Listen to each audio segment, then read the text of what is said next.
Welcome to Brave Healer Productions. We are waking the world up to what's possible for healing, one brave word at a time. Welcome, everyone. I'm Laura DeFranco, the CEO of Brave Healer Productions, where we are helping the world experience what's possible. And here today to help me with that mission are a couple of the amazing goddess authors of one of our newest books. This one is called How to Be Brave, Self-Healing Tools for Love Warriors.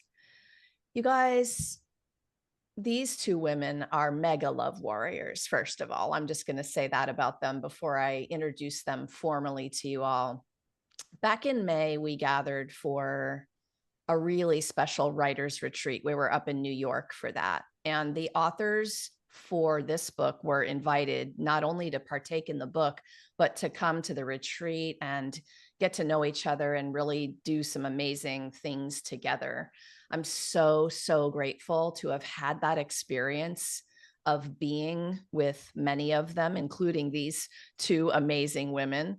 Nicole May is the founder of Lady May Impression and a renegade artist that weaves her experience and wisdom into various art mediums to heal and bring awareness to mental health.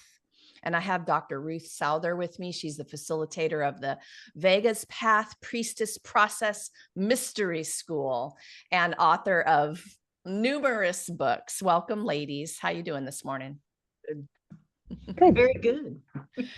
Good, good, good. Thank you for being here. Thank you for everything that you've done to show up in the world with what you do, and also for this project.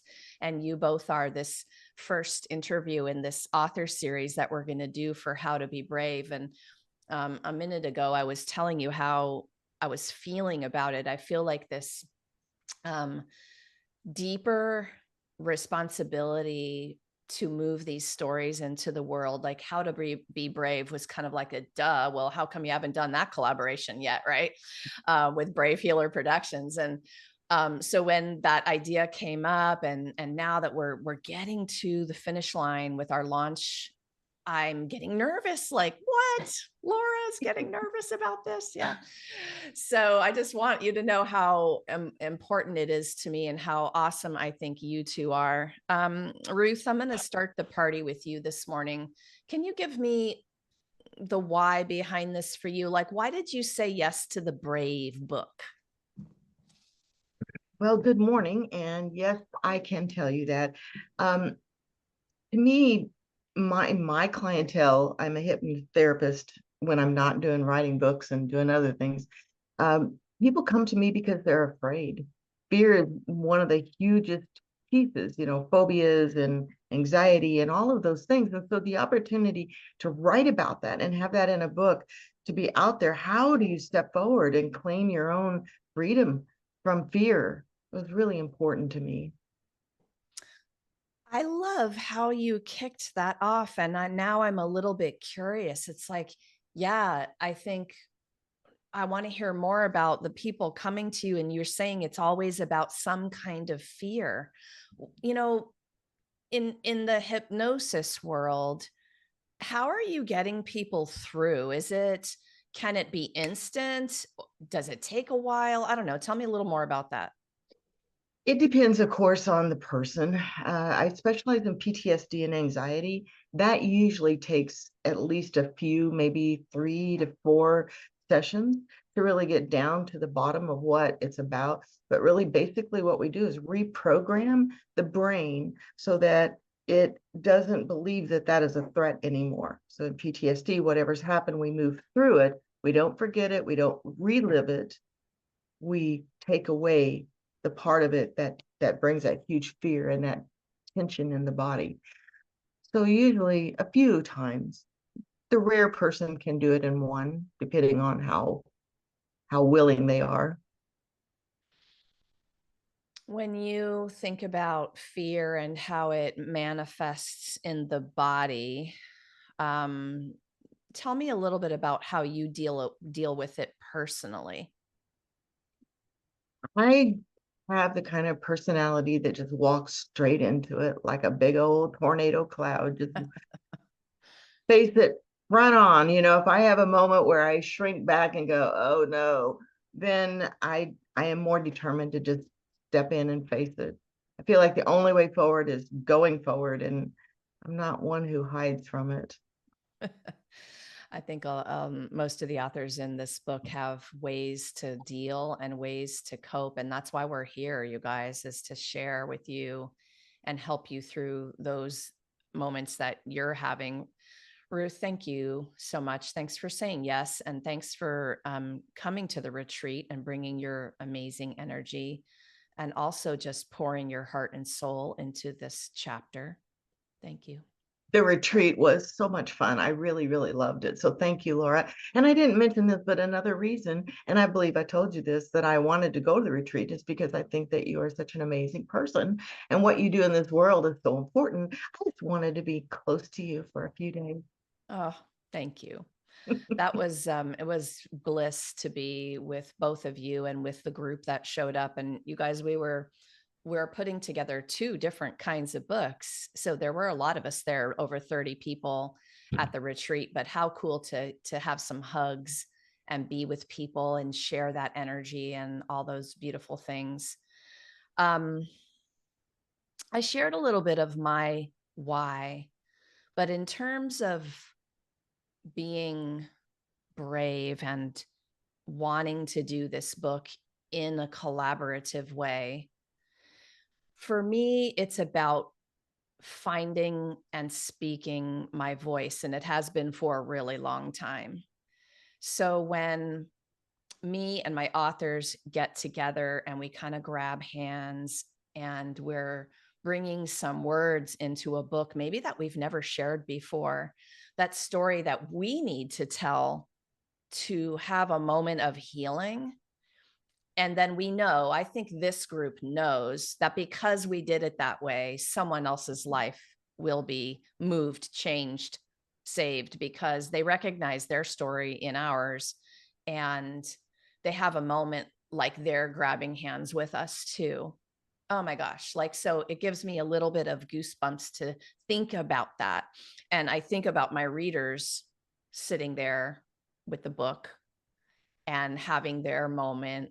And, you know, this group just is so good at sharing that love vibe, right? So if you're listening, we're laser beaming the love at you in this book, and we are really dedicated to that, to helping, right? It's way more than a book. It's a really amazing community.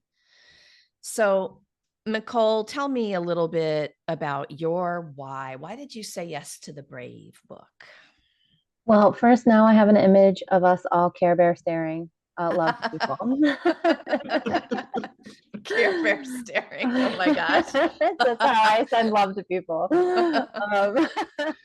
Love it. But my why, interestingly enough, when I first started this project, and I've worked with Laura a few times now, we've done a couple of collaborative writing projects together. So I kind of know that sometimes things shift and move.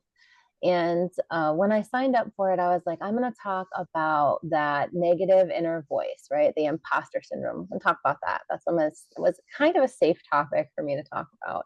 And we did the retreat, and we were doing the one-line writing, and there were three, but one of them wasn't me, was the line that I wrote about the suicides that have happened in my life. And that changed the entire, I had to rewrite the whole thing. But that became, it's part of my personal mission to spread awareness about suicide because I lost a child to suicide. So for me, being able to be in that vulnerable space, but be safe and feel supported to share even my teenage years where I did attempt, I thought what was important to put out there, because it's one of those things, along with many other things that are uncomfortable, that we shove under the carpet, right? We sweep it away, put it in the closet. We don't want to talk about it. It's not comfortable. But it's almost like by doing that, you're giving it more power because no one's talking about it. So anyone who feels these things or goes through these things feels alone and isolated. And that's one of the precursors to those potential tragedies.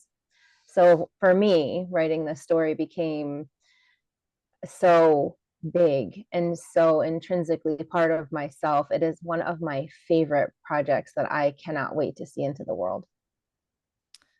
I've been watching you in your chapters and the different projects. And actually, the thank you goes to both of you, particular authors, for being back again, because both of you have been in multiple projects and you're part of this energy and this community. And you're amazing. But Nicole, I've been watching how you're sharing about this and paying attention to the way that you're doing it in your different stories and kind of just watching your journey. What a gift for me to be able to do that, to see how that's going. And I mean, I just see the courage on your pages.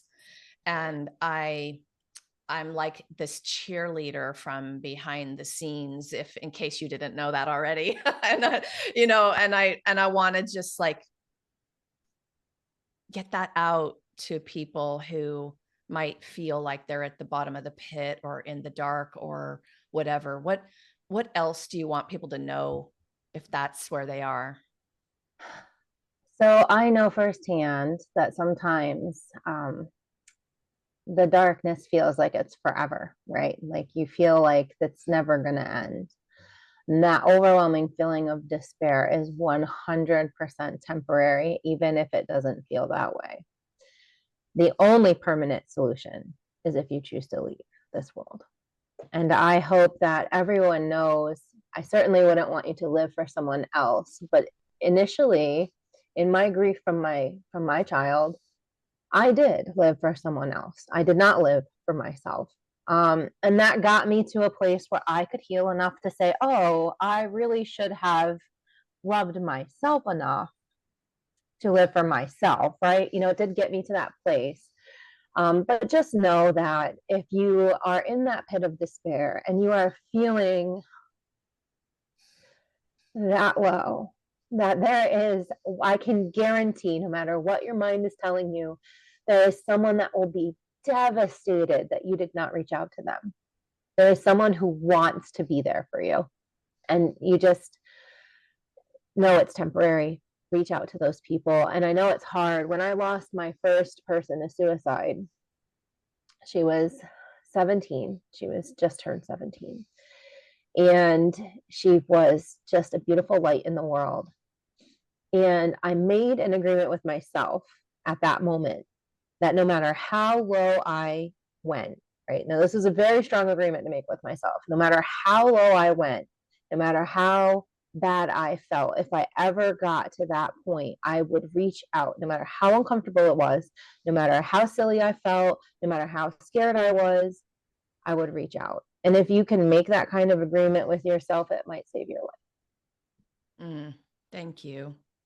Well, speaking of bright lights, I see yours all the time. So thank you. Thank you. All right. So we're going to tackle this next question. And I'm going to ask it to myself first. In case you guys hadn't caught the wind of this particular interview, I'm just chuckling because it's the first time I've included myself in the question lineup. And it's something that I love doing. I love interviewing other people. I love helping other people shine, especially in my books. But I'm like, Laura, why aren't you putting yourself in this? Like, why don't you ask yourself the questions? So I love putting myself on the spot this morning. So Laura, what's the most important thing you want people to know about courage? Well, the most important thing for me has been that I recognized it as a feeling in my body. And then the next step of awareness for that was that I recognized I was making that feeling mean something. And I was adding all this crappy baggage to this pretty tough feeling. So I know why I was doing it.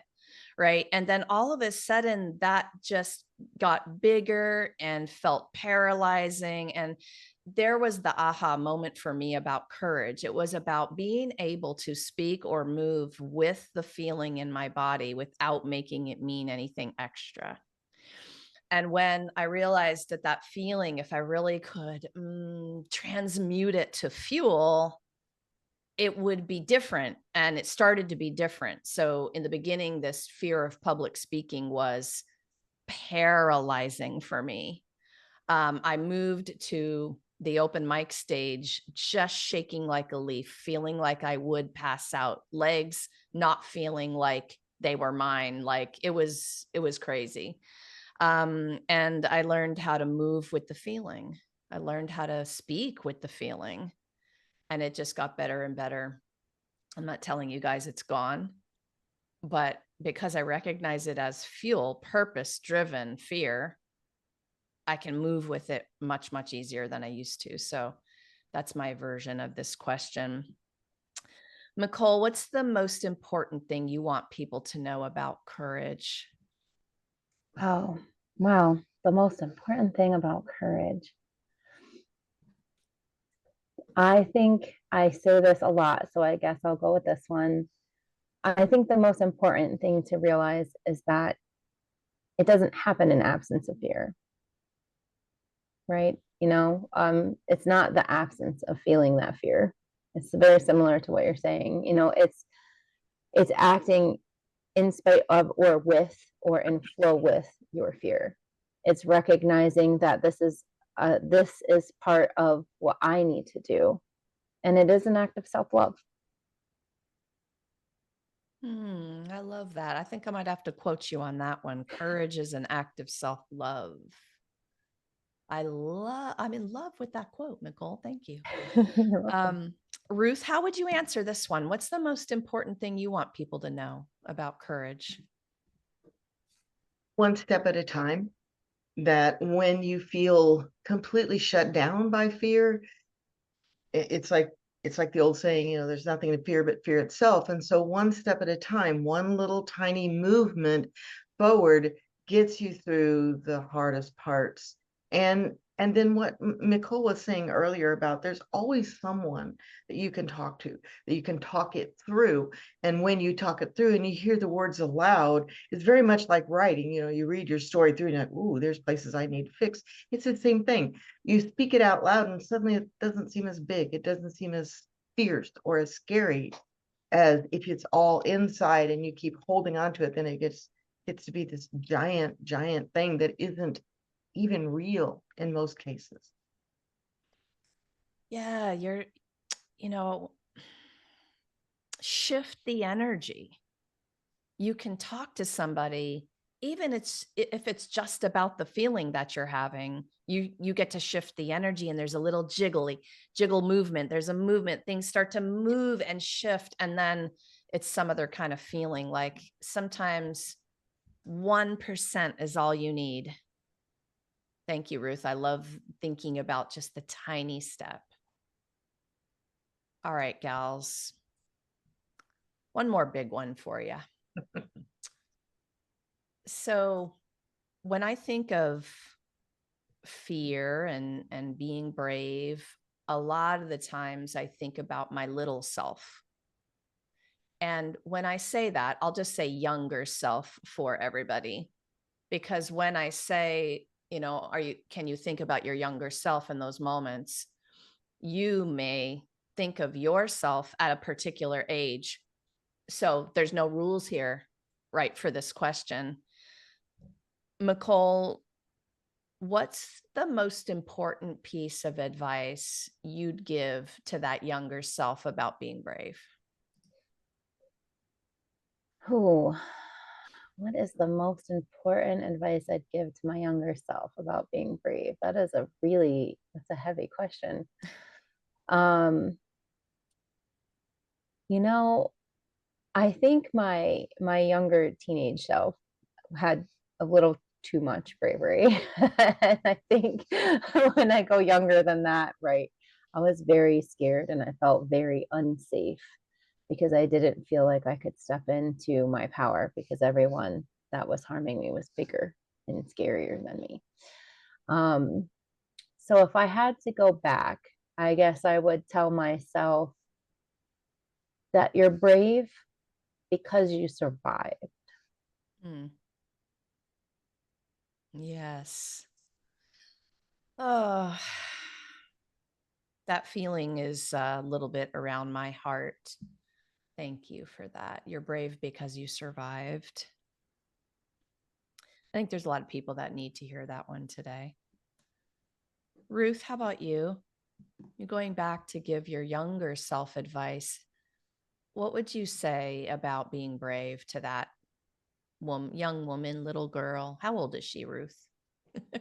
She's a young woman and married and 2 kids. And I would say, don't wait. Don't wait.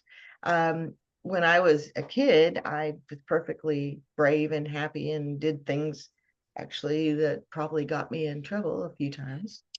But but when I got married, I stayed in that marriage for 20 years out of fear that I couldn't do it, that my kids needed their dad.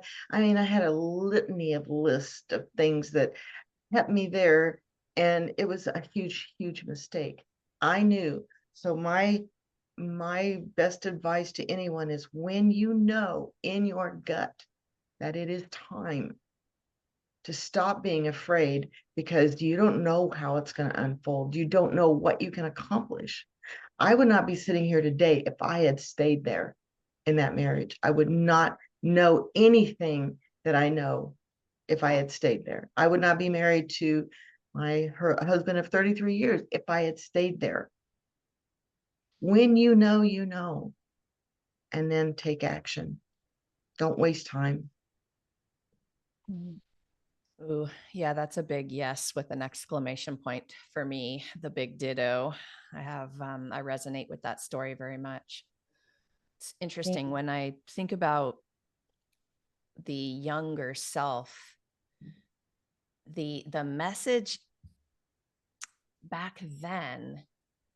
I'm trying to think about what I was trying to be brave about, but it was really more about seeking love outside of myself and feeling like I was never going to get it. So it was this desperate searching for someone else to love me, when really the courageous thing probably would have been to come back to myself with that first. And that world back then, I didn't have the awareness about self-love. We didn't have people around us talking like we are today about what this even means, to love yourself. And so that message back then was like, you're enough, girl. You do not need, somebody else to tell you you're amazing and beautiful and that they love you, right? We need to do that for ourselves first. Ladies, just to finish off today, what last message would you have for our listeners, our readers of this beautiful book? Nicole, you first. Oh, I mean, so many wonderful, heavy things I can relate to what Ruth said as well. But I guess what I would say is, I will shamelessly plug the book. No, I guess what I would say is really, when you pick up a book like this, right, this interview is an example of how much you get from it, right? Ruth's story even touches me. I've stayed in relationships too long. What Laura is saying, I tried to fill this void from losing my mom, from the trauma that happened as a child. I kept trying to fill it and fill it and fill it, and I stayed too long and I waited. And I think the key thing that comes back to me over and over again is I didn't listen to my intuition. And so listen to your intuition, pick up books like this with all of these different folks telling you their experiences and their stories. You are bound to resonate with some of them. And so it's so important to me to grow. And so for me, I love reading this book. I loved reading the ARC, the advanced reader copy. I loved reading people's stories. I love digging into that. I want to grow. I want to be better. And it's crazy because I stayed too long, even when I was growing and I wanted to be a better version of myself. Like I've always wanted to be a better version of myself. So, but it was because I was ignoring that intuition. So if I had to leave on a note, I would say, don't ignore your intuition. If you feel it, you know. If you're arguing with yourself, you know. You know. For sure. I mean, that's the development of that ability to listen like that has meant my whole life to me. I mean, that's what it's all about. And Ruth talked about intuition as well. Gosh, going back, like, I wish that we had intuition 101 in the first class in school, and we could sit together and practice like what that meant, right? For me, it was much later as an adult where I built that skill. Ruth, how about you? What's the last message for everyone? Don't let pride stand in your way. Don't let the idea that, oh, I have to be perfect, I can't fail, or I'm going to disappoint someone. It goes back to that whole self-love that we were talking about earlier. And of course, the intuitive knowing. But it's more even than that for me. The bigger picture is that I didn't want to be another statistic. I was teenage pregnancy, so I don't want to be a divorce too. Oh my gosh, what a ridiculous thought. And had I had someone to talk through that with, really talk it through and hear how stupid that sounded, but I didn't. So find someone to talk it through. Find someone who can really give you solid support in making these decisions, and pick it apart and show you how I'm putting this word to myself, ridiculous it sounds, for the reasons that you don't grab your bravery and go forward. Ladies, thank you so much. Thank you for what you do in the world. Thank you for being here today. You guys, these books that we're doing, this How to Be Brave book, you're going to read the hearts and souls of our authors. And then they're stepping up in the second part to give you a practical experience, a kind of self-healing tool. And there's so many powerful tools in this brave book. So I appreciate both of you being able to take that challenge I had for you, right? Be vulnerable and teach me something, essentially. And you both did this so brilliantly. You continue to do it brilliantly, even just today in this first interview in our series. And I'm so grateful for both of you. Thank you. Thank you, Laura. Thank you, Laura. All right, you guys. Maybe you got the goosebumps or something happened in as you listened to us talking today about this topic. Maybe you have a question. Maybe you need support, the kind of support that Ruth and Nicole are talking about. This is way more than a book. This is a very generous community waiting for you to reach out. So drop down below. I've got our authors hooked up with their websites, their links, and reach out, explore what they're up to, ask a question, take the conversation to the next level. You aren't alone. And we know it takes courage to reach out. We know that.